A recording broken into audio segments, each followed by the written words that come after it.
Greetings, brethren and sisters, our listeners and subscribers. Welcome to Gillie Revolutionary Radio. And as usual, we are going to continue with the format in laying out the reasons why we seek the establishment of the Promised Key Seminary in order to better formatize the theological concept and principles of Rastafari so that we can form a more coherent approach to the doctrine as well as a more coherent approach to our physical action. And has already been identified, the purpose and reason for establishing the Rastafari Promised Key Seminary is laid out in this capstone document, which is referred to as a thesis that was presented to the New York Theological Seminary in order to have a master's degree awarded to his truly. Before I continue with that, I'm going to just get certain other formality out of the way. Like, for example, seeking the support to the Forged by Time autobiography, which concerns myself again, which I can never express it too much. Saying thanks to those who have given me their support already, and thanks in anticipation of those who will continue giving me their support. I always ask this support because in order for me to continue and dedicate my time to the development of this program of Gillie Revolutionary Radio, to continue developing the Promised Key Seminary, to continue developing up the Forged by Time Limited Incorporation, I need to have some form of sustainability towards my daily existence. So that is the reason why me and number one reason why I always, whenever I open up this program, ask for the support towards this book, because it is upon which my daily survival depends, and it can be found on Amazon. So anytime you're ready, you just look it up on Amazon, plug in Forged by Time, and you will see come up and you can give me your support.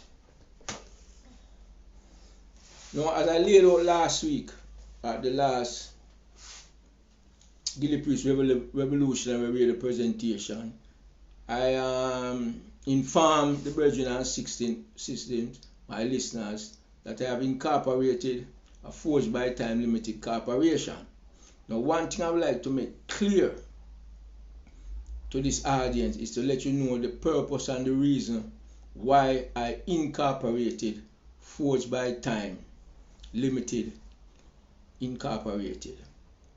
I did that merely for one purpose, is to alleviate too much one-on-one interactions with individuals. Like I stated earlier before, whenever you have these one-on-one interaction with it opens up you to complications. So I try to regulate and limit these one-on-one interaction just to alleviate complication, no other reasons. So whenever someone is going to deal with me on a business level, you're actually going to have to deal with the corporation and those who are representing and work on the administrative level for the corporation. And that's basically it. Now, I had sent out a bulletin in my last presentation asking individuals from the different islands, because what it is I'm planning a Forged by Time global tour. And as stipulated from the last presentation, I've made known that my desire to travel throughout Jamaica, travel throughout the Caribbean island, going up into Europe, if possible into the Americas, and then on to Africa. And there is where I see the ultimate objective is for me to one day have the ability to tour Africa, and to tour Africa purposefully, not as a tourist. I have no interest in touring Africa as a tourist, but to tour Africa purposely in order to help enhance both individually, collectively, and corporately the revolutionary struggles that's taking place to free the motherland of Africa from all the clutches of those who seek to keep Africa in a perpetual state of bondage. Now, there's other little things I would like to take this opportunity to touch upon. And one of them I more want to formulate it into a question, but to preface it by a statement. We know that at one time in Africa, prior to 2,500 years ago, from the very tip of North Africa to the tip of South Africa, the entire continent, east, west, north and south, was populated by people of African blood, of ancient African ancestry, people that resembles you and I demographically, mean black like me and you, black people. And we have to remember, whether we are going to use the term Africa or some name that has been applied, I don't remember the term, like Bukalan or something to that effect. The geographical location that is presently identified as Africa, from the tip of the Mediterranean to all the way down the tip of the Cape of Good Hope in South Africa. The lands of the black was much wider than that. The land of the black, for example, included what is they refer to today as present day Israel. All of that was Africa, because there are records establishing that the present land that they refer to as Israel today was a part of ancient Egypt, a literal part of ancient Egypt, just as how the Sinai desert is a part of ancient, still a part of Egypt today. Now, leading out of that, we once know that all these lands were populated by people of African ancestry, people of African blood, people that look like me and you. Today, we have developed a lingua where we are now talking about Black Africa, as if there is also a place known today as White Africa or Arab Africa. No, all of land is ours. But today we have to face the reality that a large percentage of the African continent, both as it is identified today and as it was identified yesterday, is now presently populated by people of an Asian culture, people of a distant culture, people who are not related to us demographically. Now, the question to be asked is this: are we going to resign ourselves to the fact that we have lost those lands? Or is it going to be a part of our eternal struggle to reoccupy those lands? Reoccupying the entire coast of North Africa, Mauritania, Algeria, Libya, Egypt, Tunisia, Morocco, all of these lands at one time was ours. Are we going to resign ourselves to the fact that today those lands are populated by a majority of people who are not of the ancient blood of Africa, including Israel? Now, for those of us who are of the firm decision and conviction that when we speak about the liberation of Africa, we are talking about all of Africa as it was constituted from the days of the ancients.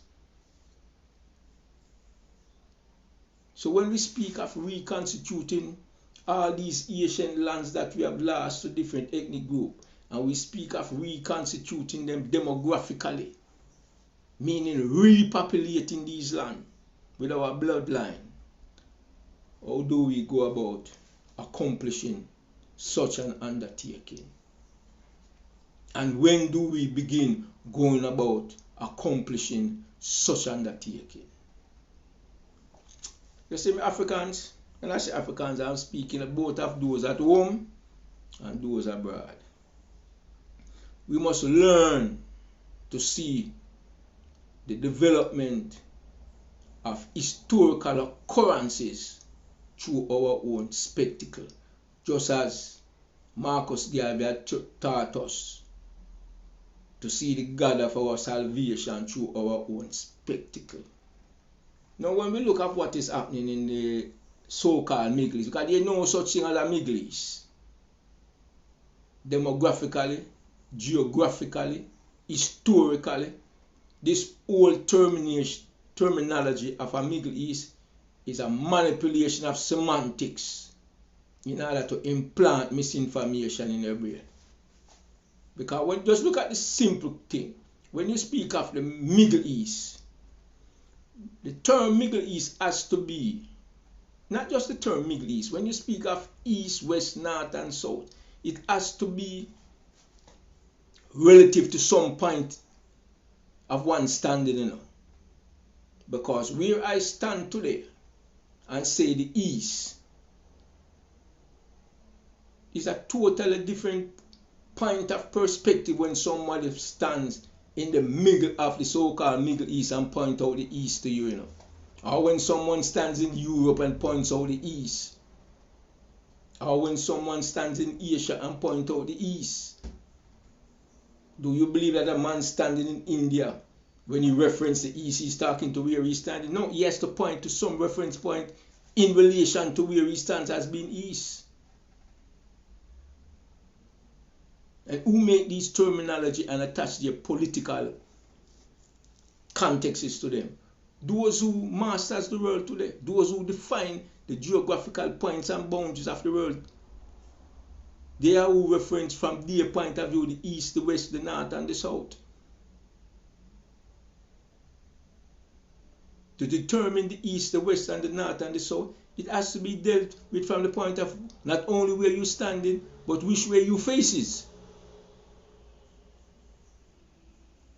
If you face what is known as present day North today, you can make reference to the East as to your right, on the right and the right hand side of your being.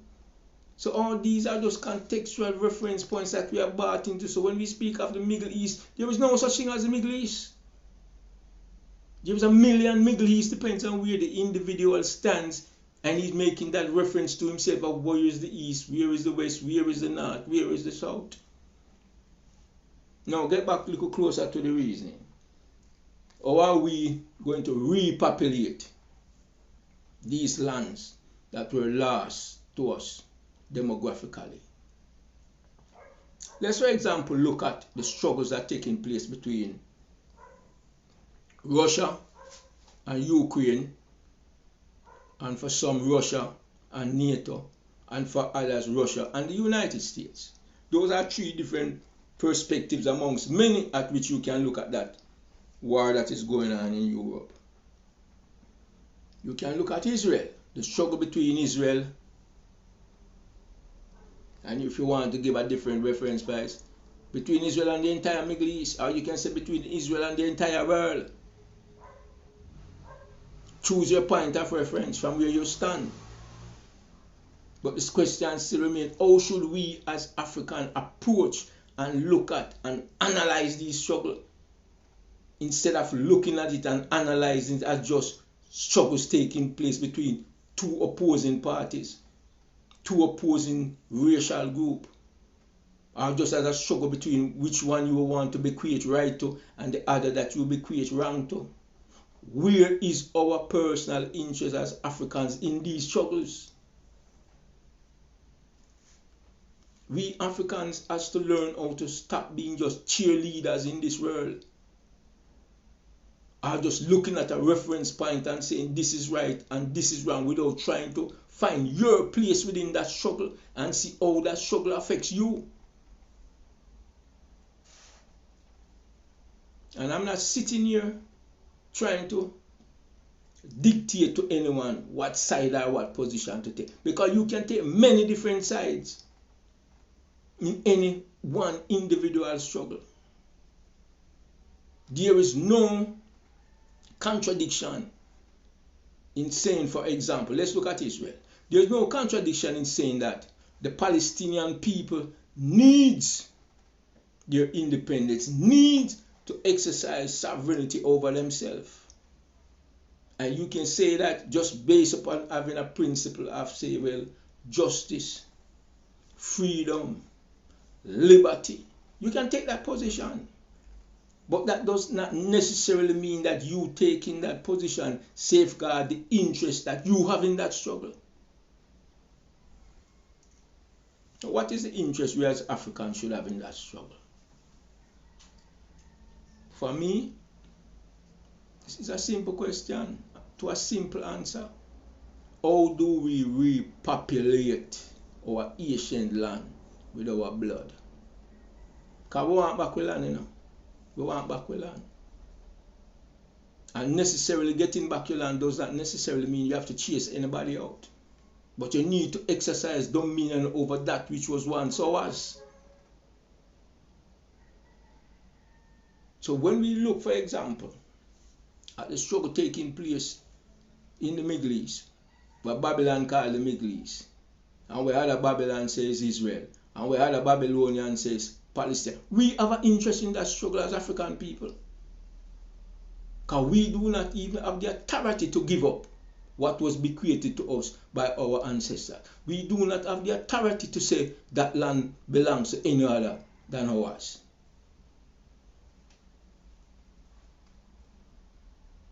And you want to carry the reasoning a little deeper?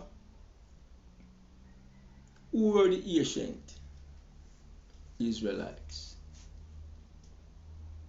We have been indoctrinated so long and so deeply with a false sense of history and a false sense of who we are as a people, that when we discuss these issues, we discuss them as it being divorced from us. When we speak of ancient Israel, we act as if we are speaking about someone other than ourselves. No.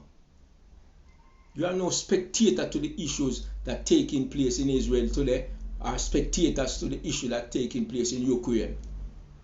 For the last 2,500 years, every war that has ever been fought on this face of this earth, especially when you speak of European nation, it has been wars that was fought over who's going to control the continent of Africa and the blood of Africans. So going back and look at the contextual struggle that's taking place in Israel, our interest in that war should be, how do we repopulate that land? And I'm going to ask you a question. And like I've stipulated before, the Palestinian people should be free. The Palestinian people should be given the sovereign right over their own life and over their own very existence. But that does not mean I will ever give up the right to ancient Israel reoccupying that land also. I will never give up that right. I do not have the authority or the power, mentally, physically, spiritually, intellectually, to give up that right. Wherefore, those black people, those members of our racial demographic that constitute and populate the land of Africa and the land of the Caribbean, has a right to that land. And to narrow it down to a better understanding of what you know what is going on over there. The blacks from Ethiopia, who is commonly referred to, I think it's seen as a derogatory term, but they refer to themselves as Babeta Israel, who some refer to as the Falashis from Ethiopia. They have a right to live in that land. And we have a right to repopulate that land. And therefore, for you or I to say that the Palestinian people has a right to that land is not to negate our right to that land also. Because I'm not going to sit here and say the people who live there now for centuries, who refers to themselves as Palestinian, I will never say they do not have a right to their own sovereignty, to where they populate today in that land. But that does not take away from my right to demographically also be in that land. Because we're going to show a simple thing, you know. You see the struggle where take place over there right now. You see if there's a military outright defeat, a straight military outright defeat of Israel in that war, what do you think will happen to the population of Israel? What do you think will happen to the black people that live in there? Because those from Europe can always escape and run to Europe, you know. they will have the financial means to run to Europe. Europe and America will rescue them. I'm speaking of the white Jews. The only one of them that will perish in any defeat of that land will be the poor ones that cannot run. But I will guarantee you, you see, Babetta Israel, the black Ethiopian Israelite will live in Israel today. Those that were uplifted in Operation Moses in the early 1980s and taken to Israel. What do you think will happen to them? What do you think will happen to them if Israel gets defeated militarily knocking out his existence? You must think deeply about issues and where your interest lies in those issues. The Palestinian people again are going to reiterate they have a right to their own sovereignty in that land. But the Israelites also have a right to their existence in that land. Now how they work it out, they will have to work it out. One way or the other, or whichever way they choose to work it out. But to sit back and hear people of African descent saying, oh, they should wipe Israel off the face of the earth without giving any countenance to their own interests, is all showing how limited our mental capacity is when it comes to determining our own liberation. Let's not excise from this struggle in Israel the interests of those who have ancient Israel, who are for the first time in thousands of years are getting back into that ancient land. Just as there are people in northern Africa who are calling back for dominance over their own ancient lands. So let's see about these things. Now let's turn for a minute to the struggle between Russia and Ukraine. Wherever your sympathy may lay in that struggle, you must first and foremost ask yourself, where does that struggle stand in relation to your position in this world? You see, when you look at what's going on in the Ukraine, there's a whole entire subterranean struggle and reasons that are taking place that you and I will never understand until maybe 50 years or 100 years from now. Because what is being revealed in the media are only positioned to manipulate your emotion, only positioned in order to draw you on the side of whoever is putting out that propaganda.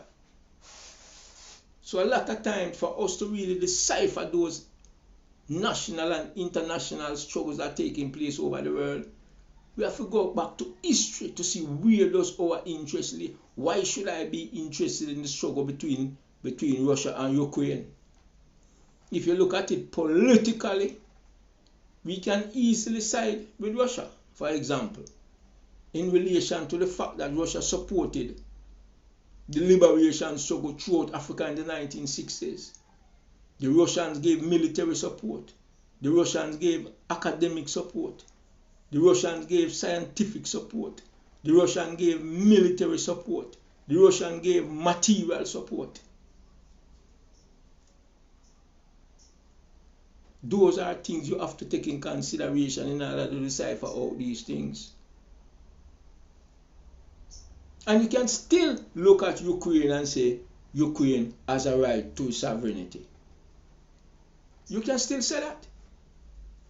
But do not analyze any struggle in this world and leave yourself out of the equation in order to decipher what is right and what is wrong. We are not no spectator in this world. We are not here to cheerlead any nation or any people forward into history. We are here to safeguard our own interests. No nation and people as permanent friends. Like when them love to say we have permanent interest, and we have interest in any and every human development upon the face of this earth.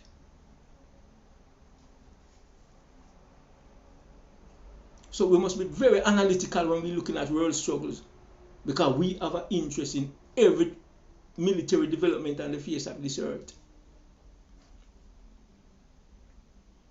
Today, we find where a lot of European countries have a displeasure about the Chinese nation assisting with national development throughout the non-white worlds.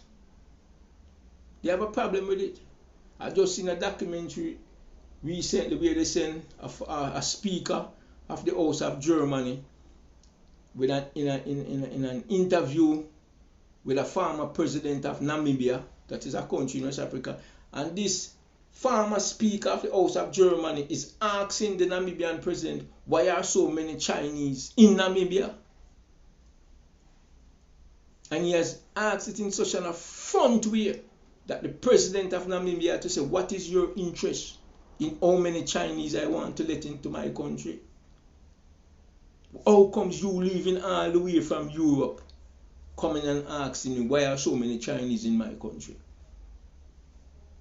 This is the arrogance of people we are dealing with.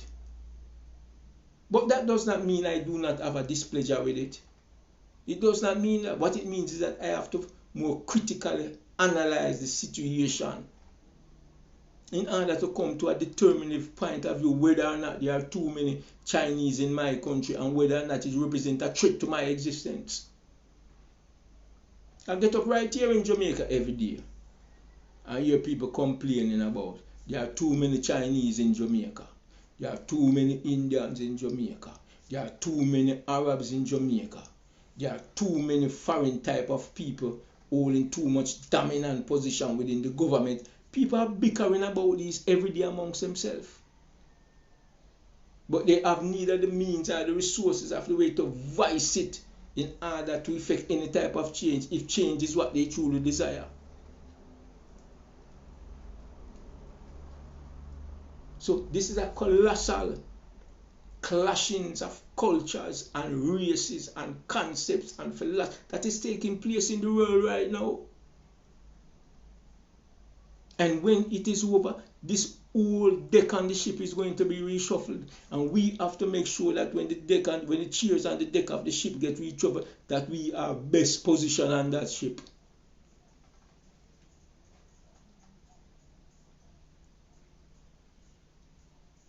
The struggle that's taking place on a macro level throughout the world is taking place on a micro level in every nation on the face of the earth. There may only be different expression to this displeasure of how the world was constituted coming out of World War II. Because when the world was constituted coming out of World War II, it was reconstituted and reconstructed in the favor of Europe. Every single law that was written in the favor of Europeans, in the favor of oppression, in the favor of exploitation. The world today is now rebelling. China is no longer pleased with that whole constituted world. India is no longer pleased with that whole constituted world. Africa is no longer pleased with that whole constituted world. That is why today you hear the reference between the North and the South. But where the South is mostly represented by non-European people, while the North is seen relative in political terms as representing the white nations of the world. It is a simple geometry. The nations of the world with no resources in relative terms are the richest, while those nations and continents with all the natural wealth are the poorest people on the face of the earth. What is missing in that equation? You know what is missing in that equation? The lacking of intellect of those who are the oppressed. But people are not rising up. And one thing I learned from Ras historian, the elder who was my teacher, who was president of the Rastafari Movement Association from in the early days. Not only has he taught me that everything about Babylon is wrong, but he has also taught me that I must learn to see myself in every equation.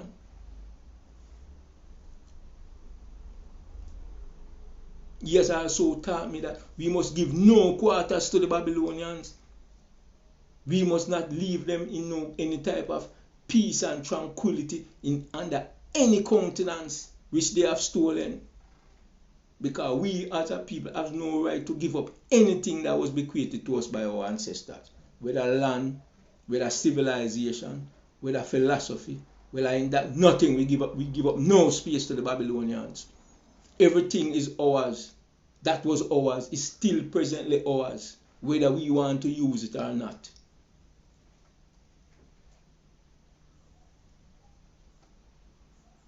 That is a fact of life. So even if we as a people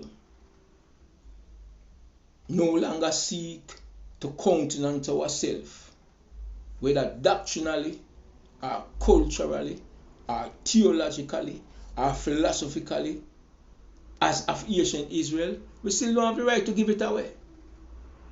We do not have the right to give it away. Even if we don't want to use it, we don't have the right to give it away. And that is the position we as a nation and as a people have to take. Because you see, one of the things we make the struggle kind of hard is this, you know. Because Babylon lock into what they refer today as today present nation state. Every nation state get caught up into the welfare and the being and the safety of the state within which we live. But a lot of time, that which we need to do to safeguard the welfare of the state comes in conflict with what we have to do as a people to free the entire race. And whenever those two conceptual forms of liberty comes into conflict, we have this tendency to choose the nation state over the safety and prerogative of the entire race. Because the safety and prerogative of the nation state is what goes directly to your belly. A hungry man is a hungry man. A hungry man can be easily bought off. You go to a hungry man and tell him about you want him fight for worldwide liberation. And you don't talking about giving him a loaf of bread. Him no want to hear it. And him don't have the intellect to see that once he frees up the entire race, he will no longer have a need for a slice of bread. Because of the limitation of the intellect. Now I want to touch one more thing before I get to this Promise Key Seminary. The concept of education is a very critical thing, you know. And there is this misconception in a lot of people who believe that the concept of education is a worldwide thing. We have this misconception that what is seen as education in one country necessarily mean it is education in another country. Most aspect of education is nation bound. Most aspect of education is only profitable in the country where it was taught. Is few aspect of education is universal. Like for example, mathematics. And still, the limitation of mathematics is how each and every nation applies that revealed concept of that particular mathematics in their own country. What do I mean by that? In one country, there may be a highly developed intellect surrounding mathematics, but that is used mainly for military weapons. You go to another country that is equally well developed mathematically, that knowledge may be used in that nation, like for example, to preserve nature. So even when there is an aspect of education that is universal, it does not mean it is universally used in the same way. You can take a person in Jamaica who is recognized to be highly educated, and when he goes to a foreign country that has a different educational system, that has a different purpose for its education, that man down here with a doctor degree in whatever is useless.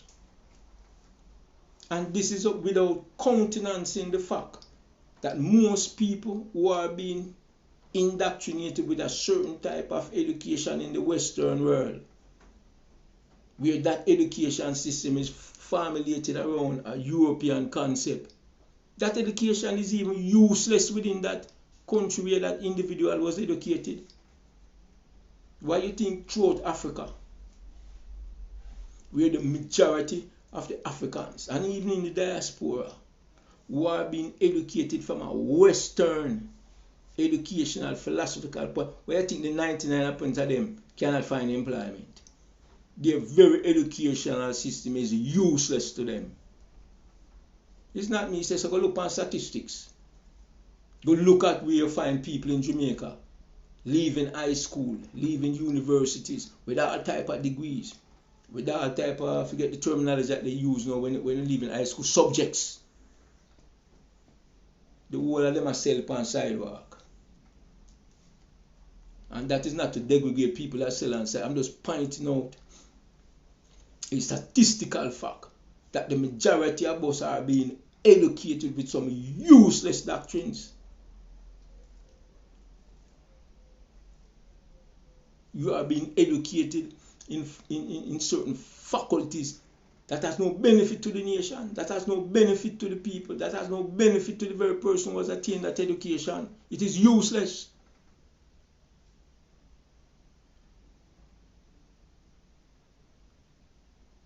You know, when you study or curriculums are put together in order to educate a nation, you first have to identify where is that nation trying to get to.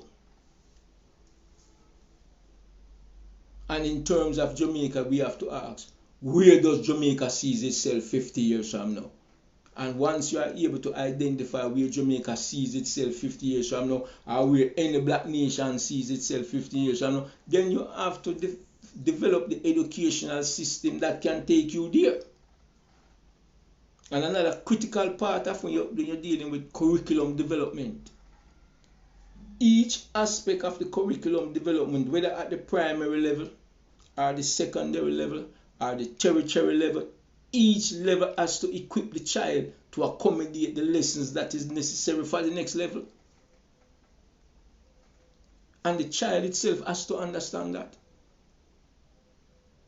And I can remember when I was a student coming up through the educational system right here in Jamaica.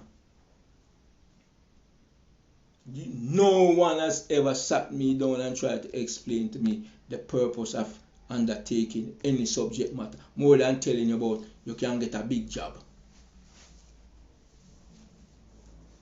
You think that is the fundamental purpose for any individual coming on the face of this earth? To get a big job? When oppressors are educating their children to master this world, when people are educating their progenitors have how to take over and conquer and rule this earth, all you do is try to educate people how to run hotel and how to fold sheet and how to weld two pieces of iron together. And that you reduce with you. And I'm not saying there is not a place for that, but that cannot be the fundament. It's like you take a man who is going after money. A man who get up every day and seek after wealth. When there is nothing wrong with seeking after wealth, but I want to clarify something. One has to have a purpose why he or she seeks after wealth. And it is a purpose of why a person chases after wealth that gives validity to that chase. If you just a chase wealth so you can drive a big car and live in a big house and eat the best food and drink the best wine, that is useless. You are just living in a higher state of vagabondsy. But if you are talking about chasing after wealth, so you can advance the struggle, so you can be very generous with the help to uplift others people, to create institutions, to create libraries, to carry out research. No, your wealth serves a purpose. And it is an honorable chase. So let's stop going around the issue. We must countenance where we as a people stand in each and every subject matter. Sometimes I sit back and I look, and when you analyze where we as a people have been encast and broken up into maybe 100 different nations on the face of the earth, 100 different identification with all these little places. We are Jamaicans, we are Trinidadians, we are Bajan, we are Ghanaian, we are Nigeria, we are these little Mickey Mouse terminologies. And whenever we exclusively identify ourselves with these little piece of geographical locale, it hides the bigger picture from our vision. And one of the main reasons, if you go back historically, it is not an accident why the concept of Pan-Africanism was developed outside of the continent of Africa. That came about mainly because we had lost our identification with our particular tribe. So because we could no longer identify with tribal nations, we identify with geographical definition of nation. I'm a Jamaican, I'm a Barbadian, I'm a St. Kitts, I'm a St. Thomasian, I'm a Mozambican, I'm a Zimbabwean, I am this, I am that.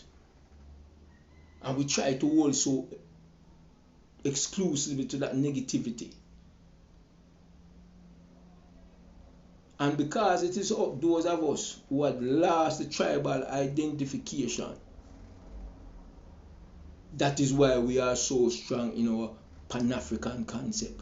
That is why we so strongly identify with the entire continent. That is why we so strongly identify with the entire continent of Africa. That is why we find it difficult to identify with present-day tribal war in Africa. That is why we presently cannot even understand when two African nations are fighting against each other, who are scrabbling basically over crumbs, when they have no will to fight that which is the real enemy that oppresses the entire continent. That is not an accident. So let's keep that in mind. Those of us who are in the diaspora have the strongest sense of Pan-Africanism, because we do not have any longer that cultural identification with special tribal groupings in Africa. And I've already pointed out, the man who is from a particular tribe in Africa, he more strongly identify with his tribe than with the entire African race. You go to Africa and goes into any grouping, you don't even hear them usually refer to themselves as black people. They refer to themselves through their tribal identification. And the most prevalent place where you will ever go on the African continent and hear people reference themselves as black people are those countries that have developed military struggles against the large white population in their country. So you go to countries like Mozambique, Angola, Namibia, Zimbabwe, South. You hear a person say, I am black, but he's only say he's black in reference because he experienced within his lifetime white oppression. Just like us in the West. But you go to a place like, for example, like Nigeria, where you have large national tribal groupings existing within one national boundary. They reference themselves in relation to other large tribal groups that live next door to them, who they tend to usually see as their most vigorous existential enemy than they even the way they look at the Europeans. Go down in South Africa. Black South Africans see other black as their greatest enemy, even more than the whites that oppressed them for over 500 years. We're talking about the existence of an upside down mentality. There is where it exists most.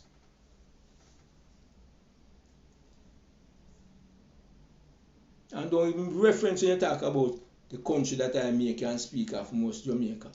Jamaica go through a clownism right now. Straight clowns. Straight clowns. The entire nation is being dragged from under their feet. Yet all they do is dance and sing and eat and clown out themselves on TikTok and other mediums. Yet under the cover they gripe about what they see. But in my country, Jamaica, there has been existing a sense of helplessness. Where people see where the nation state is dragging the demographic nation through the mud. And how do they express this anger towards the nation state? They rob, murder, rape each other. Because they have no other way as they see to vent this anger. Now, in few couple minutes I've left, I want to go back to this document that's encapsulating the reason why we need to establish the Promise Key Seminary. And I'm going to continue where I left off during the last presentation. And this aspect of the presentation is still under the historical development of the movement, where it has now become necessary to re-establish the Promise Key Seminary throughout the world. And I'm going to read a paragraph and then give a sense of explanation to what is written. During these 2,000 years of uninterrupted backward march into history, which includes 400 years of slavery that was followed by decades of colonialism, neo-colonialism, and quasi-independence, Africans have emerged in this dispensation with, among others, disadvantages, lacking any semblance of a potent spiritual expression of their own, over which they exercise no form of control, a state of existence that is relevant to the recomposition of the spiritual existence and relevance. Go and read that again. During these 2,000 years of uninterrupted march backward into history, what that is basically saying is kind of self-evident. You see, for the last 2,500 years, no matter how much we may have been struggling against oppressive forces coming out of the north of Europe, coming down on the African continent and pushing us south, with all the resistance that we put up, it is as if we were making a steady backward march, not marching forward. But we were suffering defeat. Yeah, there were small victories in between. But these victories that we sustained and inflicted upon the enemy were only tactical victories. There were small victories within a pocket of a larger strategic fighting that we were gradually losing. It was one step forward, 3 steps backward for us for the last 2,500 years.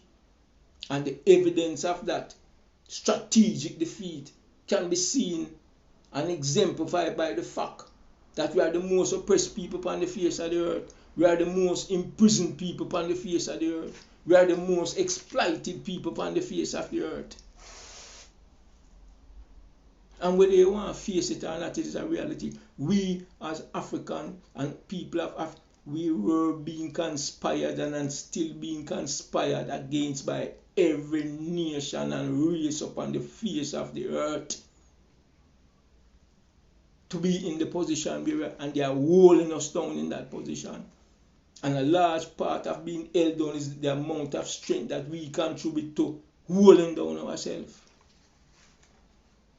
It is only been said for the last 50, 70 years we have been able to put a break on this backward march and have been slowly gaining the strength because we have been struggling to regain possession of our own mind, where we no longer are being pushed backward. But if we are not going forward, at least we are standing our ground.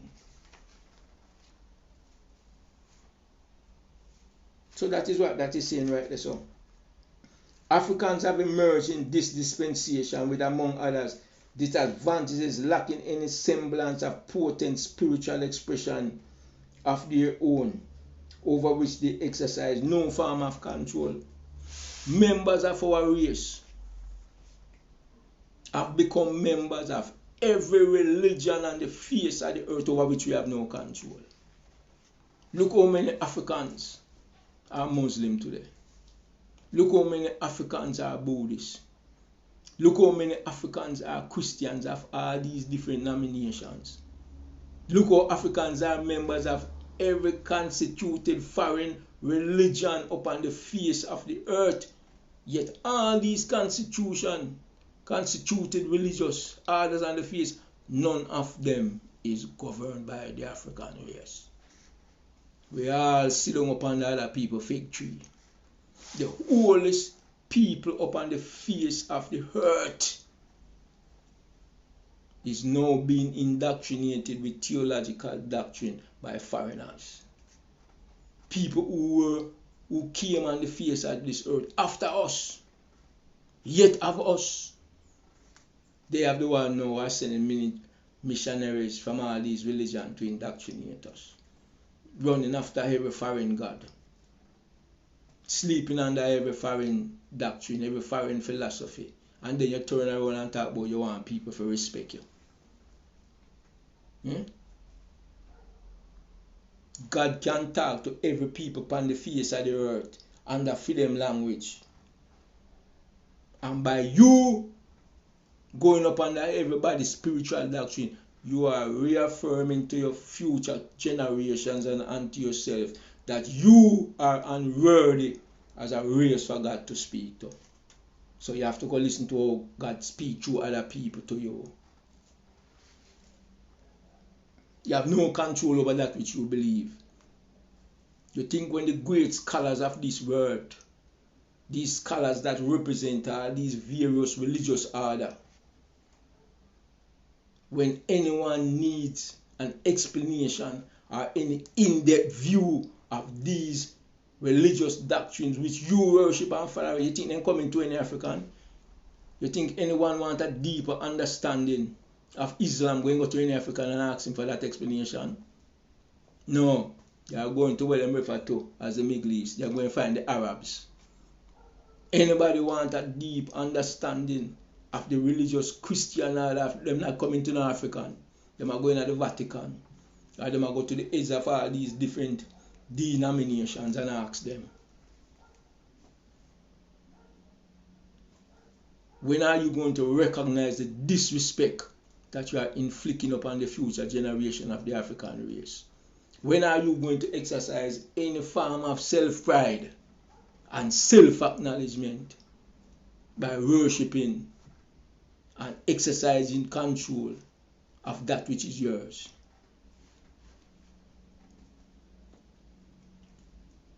Think about that. A state of existence that is relevant to the recompositing of their spiritual existence and relevance. In past millennia of subjugation, not only were religions used to dispossess Africans of their ancient spiritual norms and doctrine, but all religions were used as a tool of mental, physical, and spiritual subjugation and oppression. No Africans can ever be free as long as they continue to worship foreign gods. You notice only Africans around the world that look for the real true God, you know. And they might look for a real true God when they come out of their own cranium. They might look for a real true God where somebody else say it is. Think about that, you know. So you know, I have no African today. But sit down and say to himself, say, listen to me. I'm going to deal with my Asian concept of God and develop that. No, we don't do that. You know what we do? We try to be educated and intellectual. I say, oh, I'm going to study Islam. Oh, I'm going to study the ancient order of Christianity. Oh, I'm going to study Buddhism. Oh, you're going to go study where other people say it is. You think them people respect you? You think when you constitute your existence within the mental conception of other people, them can ever respect you?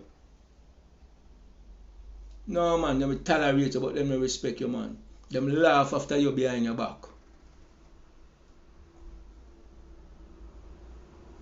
Them know how powerless you is mentally, physically, spiritually. And them ridicule you behind your back.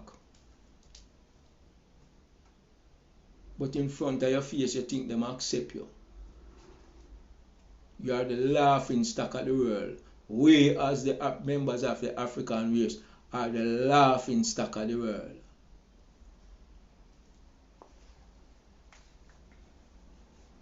Consequently, in order for Africans to reconstitute their mind, in order for Africans to regain control of their mind, it became incumbent upon them first and foremost to reconfigure a collective consciousness out of their own historical reality, through which divine inspiration may be made manifested in their own mental, physical, and spiritual contextual image. I'm going to read that again. Consequently, because we are a people who have been subjugated mentally, physically, if we want to reconstitute ourselves back in regaining possession over our very being,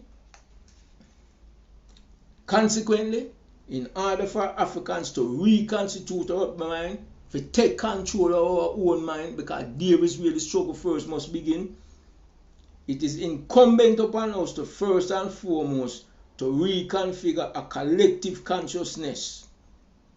We must have a formulated philosophical doctrine in which the cadre of the race, the leaders of the race must constitute themselves in order to move our people forward.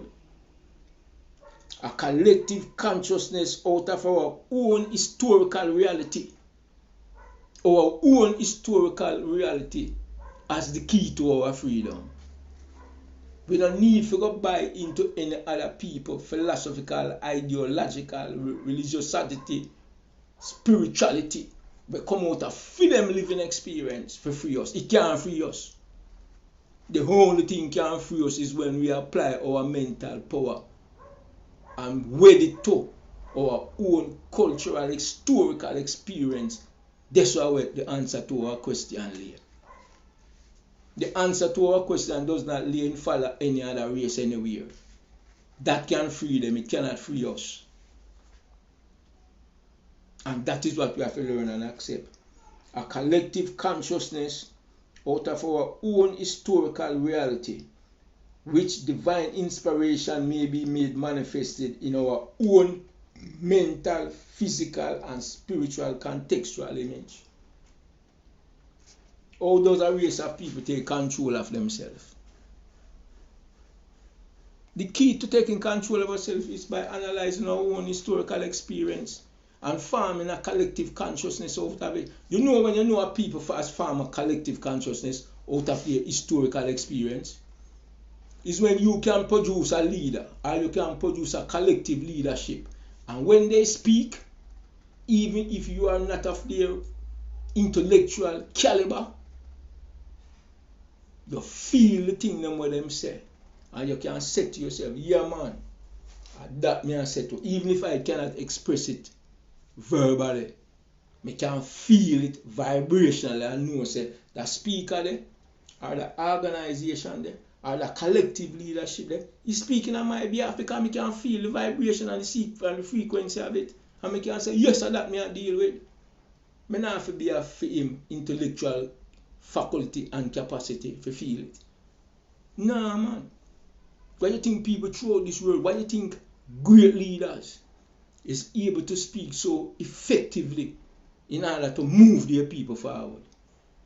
You think it's just because him saying something intellectually that sounds good, why the masses take to that individual, or take to that organization, or take to that collective body? No, it's because them share the one collective consciousness.